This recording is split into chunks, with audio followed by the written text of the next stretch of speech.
Overthinking को खत्म करने के लिए सबसे पहला कदम है अपने भीतर की आवाज सुनना और उसे सही दिशा में बदलना। यही वह रास्ता है जो हमें मानसिक शांति और आत्मविश्वास की ओर ले जाएगा। जब हम ओवरथिंकिंग के दुष्चक्र से बाहर निकलने की बात करते हैं, तो हमें यह समझना होता है कि यह कोई एक दिन की प्रक्रिया नहीं है, बल्कि एक यात्रा है। हमारी सोच को नियंत्रित करना और उसे सही दिशा में मोड़ना समय और अभ्यास की मांग करता है। एक तरफ जहां ओवरथिंकिंग हमारी मानसिक शांति को चुराती है, वहीं दूसरी तरफ यह हमारी जीवन की ऊर्जा को भी खत्म कर देती है। जब हम ज्यादा सोचते हैं, तो हम न केवल अपने शरीर और मन को थकाते हैं, बल्कि अपनी कार्य क्षमता को भी कम करते हैं। हम कई बार अपने आसपास के वातावरण और स्थितियों से ज्यादा प्रभावित होते हैं, जिससे हम हमेशा अपनी सोच के जाल में उलझे रहते हैं।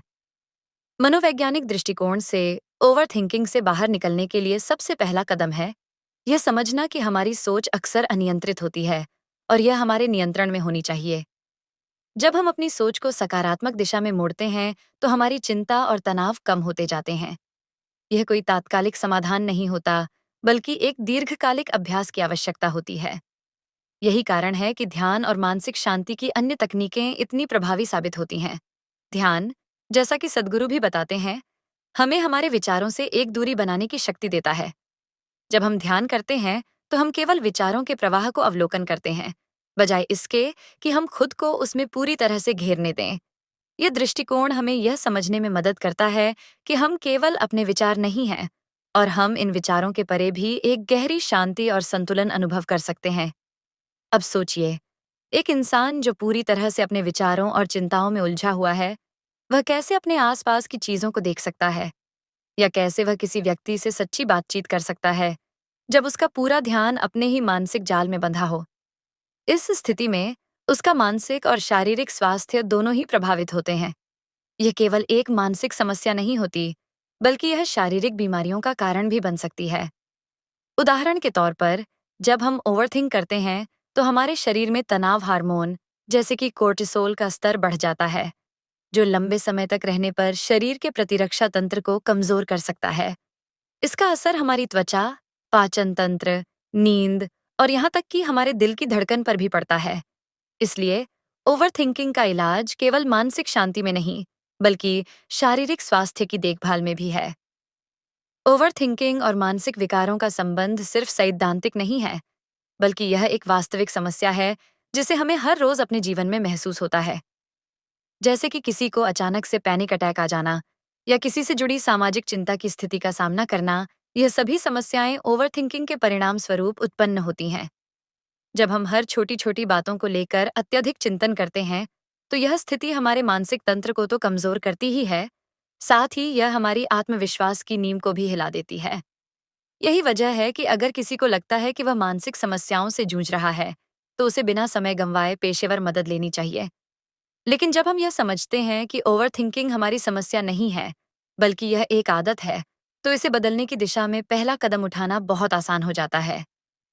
अपनी सोच के प्रति जागरूकता, चिंता की आदतों से छुटकारा और मानसिक संतुलन को हासिल करने के लिए छोटे छोटे बदलाव शुरू करना ही एक लंबी यात्रा की शुरुआत है। एक बार जब हम अपने मानसिक स्वास्थ्य के प्रति सचेत हो जाते हैं, तो हम अपने जीवन को एक नए दृष्टिकोण से देख सकते हैं।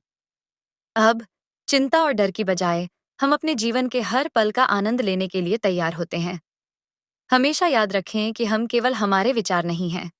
हमारे भीतर वह शक्ति है जो हमें अपने विचारों से परे जाकर जीवन की वास्तविकता को समझने में मदद करती है। ये शक्ति ध्यान, आत्मविश्लेषण और मानसिक संतुलन के अभ्यास से प्राप्त होती है।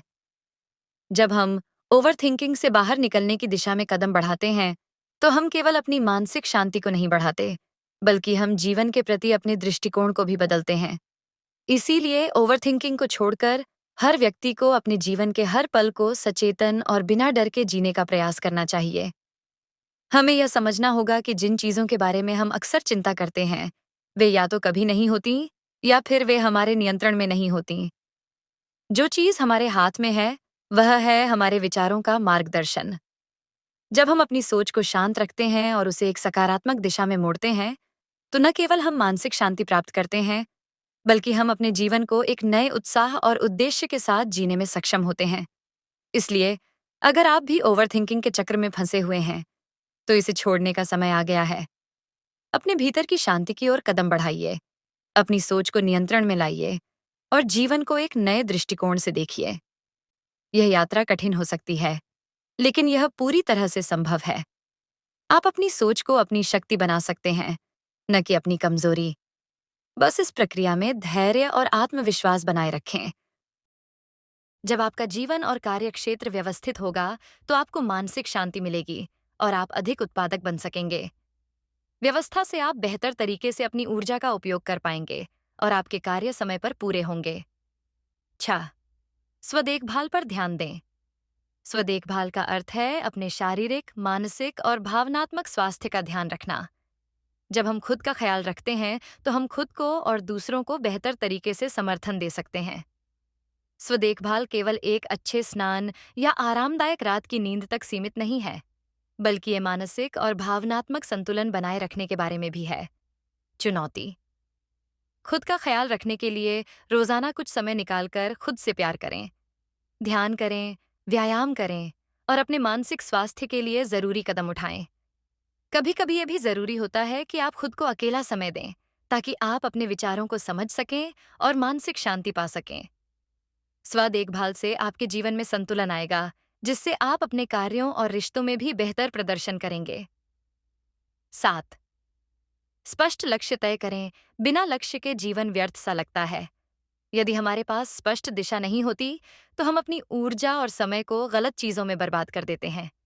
लक्ष्य तय करने से हमें जीवन में एक स्पष्ट मार्गदर्शन मिलता है और हम जान पाते हैं कि हमें कहाँ जाना है।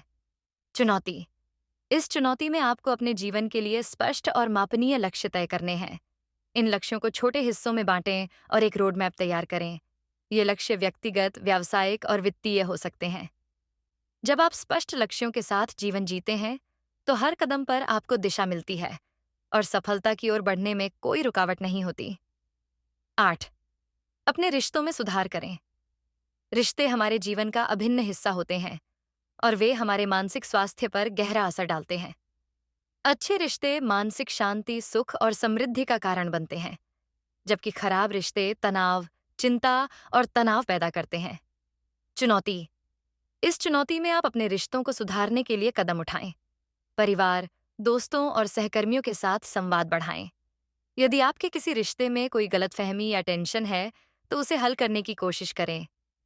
जब रिश्ते स्वस्थ और सकारात्मक होते हैं, तो आपका मानसिक और भावनात्मक स्वास्थ्य बेहतर होता है और आप अपने जीवन में सफलता की ओर बढ़ते हैं। 9. वित्तीय अनुशासन अपनाएं। हम सभी का सपना है कि हम आर्थिक रूप से स्वतंत्र हों, लेकिन वित्तीय अनुशासन के बिना यह संभव है। खर्चों पर नियंत्रण और बचत की आदत डालने से आप वित्तीय संकट से बच सकते हैं और भविष्य के लिए मजबूत आधार बना सकते हैं। चुनौती: अपने खर्चों पर नजर रखें और बजट बनाएं। गैर जरूरी खर्चों से बचें और हर महीने कुछ रकम बचत के लिए अलग रखें। ये वित्तीय अनुशासन आपको भविष्य में वित्तीय स्वतंत्रता हासिल करने में मदद करेगा और आपकी जीवन शैली को बेहतर बनाएगा। 10. माइंडफुलनेस और ध्यान का अभ्यास करें। माइंडफुलनेस और ध्यान का अभ्यास न केवल मानसिक शांति प्रदान करता है, बल्कि ये मानसिक स्पष्टता, भावनात्मक संतुलन और ध्यान केंद्रित करने की क्षमता को भी बढ़ाता है। चुनौती: रोजाना कुछ मिनटों के लिए ध्यान करें और माइंडफुलनेस का अभ्यास करें। ये आपके विचारों को शांत करेगा और आपको वर्तमान में जीने की कला सिखाएगा। माइंडफुलनेस से आपके जीवन में शांति और संतुलन आएगा, जिससे आप अपने लक्ष्य को पूरी तरह से समझ पाएंगे और उस दिशा में सही कदम उठा सकेंगे। इन 10 चुनौतियों को अपनाकर आप अपनी जिंदगी को पूरी तरह से बदल सकते हैं। ये समय है अपनी आदतों को सुधारने, अपनी सोच को बेहतर बनाने और अपने भविष्य को एक नई दिशा देने का।